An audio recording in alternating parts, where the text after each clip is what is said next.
এবার যে খবরে নজর রাখবো, পূর্ব মেদিনীপুরের ময়নায় আক্রান্ত পুলিশ। এলাকায় টহল দাঁড়াতে গিয়ে আক্রান্ত হয় পুলিশ কর্মী। 4 জন পুলিশ কর্মী আক্রান্ত হয়েছেন। আপনাদের জানিয়ে রাখবো, পূর্ব মেদিনীপুরের ময়নায় আক্রান্ত পুলিশ এবং ইটের ঘায়ে আঘাত লাগলো, আহত হলো পুলিশ কর্মী। টহল দাঁড়াতে গিয়ে আক্রান্ত অফিসার সহ 4 পুলিশ কর্মী। এলাকা টহল দাঁড়াতে গিয়ে আক্রান্ত হতে হলো পুলিশ কর্মীকে। ইট বাঁশ দিয়ে হামলার অভিযোগ পুলিশ কর্মীর ওপর। সমীরণ রয়েছেন আমাদের সঙ্গে ফোন লাইনে। সমীরণ, ঠিক কি ঘটনা ঘটেছে?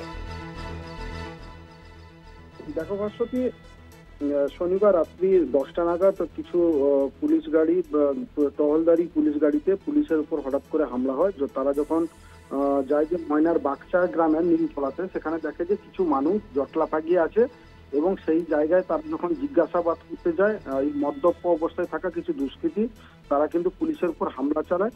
আমরা যেটা পুলিশ সূত্রে জানতে পারছি যে 4 জন পুলিশ কর্মী আহত হয়েছে এবং গুরুতরভাবেও চোট লেগেছে। তাদের ময়না ব্লক স্বাস্থ্য কেন্দ্রে চিকিৎসার জন্য বর্তমান ভর্তি করা হয়েছে, আমরা এমনটা জানতে পারছি ভাস্বতী। একদমই ধন্যবাদ জানাবো সমীরণ। টহলদারিতে গিয়ে আক্রান্ত অফিসার সহ 4 পুলিশ কর্মী। পূর্ব মেদিনীপুরের ময়নার ঘটনা। এলাকা টহলদারিতে গিয়ে আক্রান্ত হতে হলো পুলিশ কর্মীকে। ইট বাঁশ দিয়ে হামলার অভিযোগ। অফিসার সহ 4 পুলিশ কর্মী আক্রান্ত।